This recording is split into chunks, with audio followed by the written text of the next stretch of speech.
Hello, everyone. It's Charlene Lee, and I am excited today to be talking about the unsung heroes of disruptive leaders. And so, one of the things I'll be talking about today is how do you actually create this disruption? And of course, there are things about being a leader that you want to be able to do. For example, be able to see and be open to change. You want to be able to lead people in a certain way. You want to show up as a strong leader and get vulnerable. We've talked about a lot of these things in this current series around leadership. But today I want to talk about two tools and techniques that I think are the unsung heroes of disruptive, transformative leaders. And we'll get into that in a second. But as you're coming in today, what I would love to hear is how do you and when do you share and communicate your vision and purpose as a leader? Because this is, I think, one of the most overlooked tools available to people. Just simply repeating over and over again, what is it we're trying to do? We're trying to go from here to there. Well, where is there? Because we all kind of know where here is. But even that needs some clarification. Like, what road are we on? Why are we doing this? What's going on? And how are we doing along this way? And what I find is that so many times people forget. People just simply forget about why we're doing things. So I mentioned in some of my previews for today's broadcast a story that I wanted to share. I was spending a day with a marketing team at a very large company, and we had just gone through workshops and all this stuff. And at the end of the day, the CMO came and joined for an open Q&A session. And one of the things I asked her at that point was, "So, what are your top strategic goals and objectives for the year?" Again, we were like in February of that year. And she goes, "Well, I'm so glad you asked because we as a team had an offsite in January and we've hashed all that out. So I would love for the team to share with you what the strategic objectives are for the year." And the team kind of looked at each other, very embarrassed. They were trying desperately to remember, looking on their laptops, shuffling papers, trying to find what the strategic plan was, what those goals were. And frankly, nobody could remember them. And the leader is up there in the front going, "I can't believe this is happening. Maybe I can give them some clues." So she was saying, "Oh, remember the first one is customers and what they're going to need." And so it was an unmitigated disaster. We were talking afterwards, and what happened with that team is that they were very passionate about putting that plan together, being in that offsite, totally present. But when it came down to it, they weren't living it every single day. And so I think this is a key thing is that you have to be constantly repeating, what is it that we're here for? What is it we're trying to do? What are our strategic objectives? Constantly reminding people. So, to this question of how often and when do you share and communicate your purpose and vision as a leader, Javier says every day. So, thank you, Javier, and fantastic. Kudos to you for doing that because it is incredibly difficult. We sometimes go like, "Do I need to say this again and again and again?" And yes, you need to be repeating it constantly because what happens is people get busy. They get into the weeds of the job that they're doing and they forget what they're doing that job for. What's the purpose and how are they aligned and connected to what they do every day with what the company is trying to achieve? So I want to talk a little bit about some of those things today, about how do you actually create this type of consistency. So one of the examples here is coming from Jay. Also, I just want to share what Jay has said. A consistent and persistent core belief and message is absolutely key. You have to live the message. And those are some of the key things I think that are so important to have and to connect with. And for those of you who may have joined the earlier stream, I realized it wasn't working. So Jay, thank you for letting me know it wasn't streaming on LinkedIn. I think it is now because I see Javier and Jay Johnson also are participating from LinkedIn. Just one of those things with technology and live streams. So let's get into some of those two things. The first one I talked about was the ability to consistently uh, making sure that you are out there. And the story I want to tell is about Jeff Weiner. So some of you, if you're listening to my streams or my talks, may be familiar with this story, but I love this story and it bears repeating. So Jeff Weiner was the CEO of LinkedIn, is currently the chairman of LinkedIn. And he had this habit of every time he walked into a room and began a meeting, he would always begin it the same way. He would say, "Hi, I'm Jeff Weiner, CEO of LinkedIn. And our purpose here at LinkedIn is to connect the world's professionals. And one of the ways we do that is to," and he would talk about the strategy or values, for example, members first. And one of the things that I thought was so fascinating is that when he was doing this, everybody goes, "Oh, yeah, that's very interesting." So this is an external audience, but I would also see him doing this with internal audiences, and people are like, "Yeah, that's right," agreement and nodding of heads, and other people are like, "Yeah, that's a great message." And it was an attachment of, again, what we are here and that connection and alignment across everybody. And as you can imagine, also, probably somewhere in the room, there's a bit of eye rolling happening too, because people are like, "Oh, here he goes again." And granted, he would keep it pretty short, but he was always there. And meeting after meeting, he would always begin the meetings with this exposition of what the mission and purpose of LinkedIn is to be, and then also some objective or value or belief that they held to be true. And I knew this was happening because I would get briefed by various product managers at LinkedIn. And one day I was talking to a product manager and I asked him, "Why did you put this feature in? I mean, how did you figure out that this was a feature that was important to include in this new release?" And he started sounding like Jeff. He goes, "Well, our mission at LinkedIn is to connect the world's professionals, and one of our key values is members first." So we went and talked to members, and he went on to talk about how they came up with this particular feature. And I couldn't believe it. I felt like I had Jeff Weiner sitting in front of me, talking about the same things. And it really struck me that people up and down throughout the organization were hearing this message and then them themselves making it their own message. They were saying it to themselves and to the people around them and to people externally. So I think one more than anything else is that this is so key. And I love this point that somebody made in the comments. Success is when the message becomes the employee's everyday vernacular. That this is something that people pick up and say themselves. And that only happens if you're doing it consistently. So one of the things that I found very interesting is the story that one employee told me. He said, I got sick of this. This is frankly just like, when are you going to stop doing this, Jeff? So he asked him, "Jeff, you say this all the time. When are you going to stop doing this?" And Jeff Reeder had a very wise response. He said, "I will stop saying these things when people stop looking surprised." And he saw the impact every time he said this. He noticed that people were saying, nodding, they were agreeing. Some people were like, "Oh, yeah, that's right," also as well. And other people who may have gotten away from that focus on their own work, like all of a sudden woken up. But, "Oh, yeah, that's right. That's why we're here." And so I don't want to, I can't overemphasize this enough that we as leaders need to constantly, repeatedly, like a broken record, saying this over and over and over again. We need to repeat it because it bears repeating. It is so important. And we lose sight of this when we get so busy and focus on the work we have to do. So, a couple things to do to help set this up in the most consistent way. First of all, this is something that every leader can do and should do right now. So, it doesn't matter where you are in the organization. Even if the people above you and to the side of you aren't doing this, you should start doing this. You should start connecting to the strategic goals of the organization and repeat them to yourself, and then repeat them to the people around you, your teams, people up and down throughout the organization.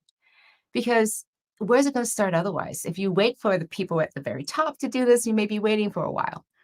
Or if you're at the very top of your organization, if you're the top leader, then you must begin doing this. Because this is what else could be more important than making sure everyone is aligned around this? The other thing is to get over this fear that, okay, I'm just saying this again and again. So, one of the ways to do this is right after you say that, ask people, so I just said this. What's resonating for you? I'm seeing nodding heads. I'm seeing people going, yeah, yeah, yeah. What is it that I just said that resonates with you? And when you hear that coming back at you, when you get that reinforcing feedback, it'll ensure that you keep doing this in the future. And then the last thing, ask other people to share the purpose. Here we are today. We know what our purpose is. Does anybody want to stand up and share how they see the purpose, how they're seeing the mission or the beliefs showing up for them today at this moment? One of the things I like to do in my team meetings when I was running Altimeter was to ask people, these are our values. Which of them resonates with you right now? Which of them served you well this past week?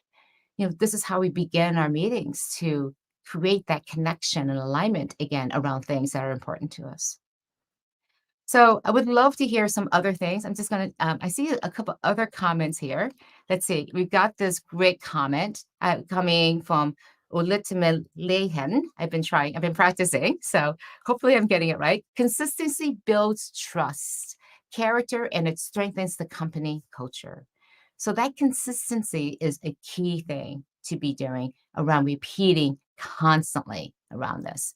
Dr. M says, I'm in sync with this. Communicate, communicate, communicate. It over a period of time, it's in memory. It becomes a habit for appropriate behavior. And let's see. And then Jay Johnson also has this thing here is that uh, what Jeff actually did was a great example of doing this. And it's interesting, inside the culture, they're still doing this. They're still having this culture of constantly repeating the purpose and what they're doing. So, and it's been interesting to see what has changed and also what hasn't changed with their acquisition by Microsoft. So that's the first tool that I want to talk about today, which is the ability to consistently go out there and be on message about what the purpose and the mission is as a constant reminder to everyone to create that alignment. The second thing I want to talk today is about having a living strategic plan. And I realize I'm saying this right now as many companies are moving into the end of the year planning season. It's like when the leaves change, hey, that's when we pull out our strategy and we look at it and say, what do we need to change about this? There are some issues, though, and problems with the way traditional strategic plans are put together. First of all, they're usually done on an annual basis, 12 months. And so at the end of this year of 2021, we have another 3 months left of our current strategic plan. We need a new strategic plan to take that place, becoming effective in January. One of the biggest problems with this is that it tends to be a strategic plan that's for the next 12 months. That's not a strategic plan. That's a budget. It's a way for everybody to be agreed that we're going to get these things done with this amount of money and we're going to have these deliverables with these objectives by the end of the year. That doesn't prepare you for longer term objectives and longer term changes that need to be done. So, really good strategic plans, again, have this long term objective, 3 to 5 years out. You have a vision of where you want to be, how you're going to do that, the roadmap, and you have shorter term execution plans that tell you how that roadmap is actually going to unfold over the next few quarters. And what I encourage you to do instead of having a 12-month budget is to actually have a strategic execution plan that is a living, breathing embodiment of the strategy that every single person in the organization can use. I've called this a 6 quarter walk. I picked it up from another executive at a financial services firm. And what he was doing to map out their digital transformation is every quarter had a very clear deliverable. This quarter, we're going to be working on this. And by the end of the quarter, we'll be able to do A, B, and C. Second quarter out, we're going to do these things. And by the end of the quarter, we'll be doing D, E, and F. And so on, 18 months out, 6 quarters out. And at the end of that first quarter, they would take it and extend that plan another quarter. So it was constantly being updated, constantly being advanced to give everybody in the organization, everybody up and down throughout the organization, a very clear idea of what our transformation path was going to be.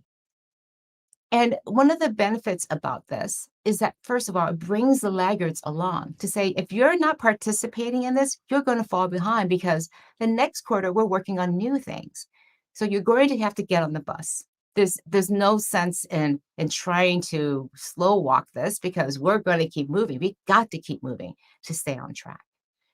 And it also had the benefit of looking at all these jackrabbits, and some of them may be you out there who say, like, we're not going fast enough. We need to go faster. What we have 4 quarters out, we need to be doing today. I need that today. And that gives you, as a transformation leader, the ability to say, well, what of those can we actually do today? Or, we can't because we don't have those foundational pieces to be enable that to happen. And if I were to start doing that for you, I wouldn't be able to execute on this quarter that is so foundational to making what you want to have happen. So when you have a plan laid out for everybody, it brings the laggards along. It brings the people who are trying to go faster along to buy into the central vision of that plan. Now, there are two characteristics in addition that I want to point out about this. First of all, that each quarter, you're not just extending it, you're also having the ability to go and revise each of the quarters. Because at the end of that quarter, you're going to learn a lot more about what you're capable of doing. The environment around you, the competitive landscape may have changed. So it's also an opportunity at the end of every quarter to be able to look at your plans for the next 6 quarters and say, how do we need to tweak it?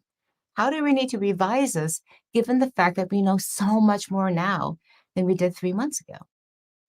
And I remember talking with Omar Tawakkol, who is a fantastic entrepreneur, was the founder of Blue Kai, and sold and exited that, did for sale and sold and exited that. And it's just a fantastic, thoughtful, innovative, disruptive leader. And he shared with me how he takes a quarterly process every single quarter and not only looks at the strategy of what they're doing, how it needs to be revised, but asks all the leaders and everyone in the organization to participate in that. At the beginning of the quarter, like, okay, keep an eye on these topics and these things, or any other things that you're seeing that could be impacting our strategic plan over the next 18 months. And because it's all visible to everybody, everybody can see what that plan looks like and also can identify, hey, I'm seeing this thing happening over here, or I'm seeing this competitive move there, or I'm seeing a customer need over here that needs to be addressed and taken into account. What happens when you do this is that everybody becomes invested in the strategic plan. Everyone's looking at it, not just from a passive point of view, but they're actively engaging in it and saying, how can we make it better? How can we achieve these goals more efficiently or even faster?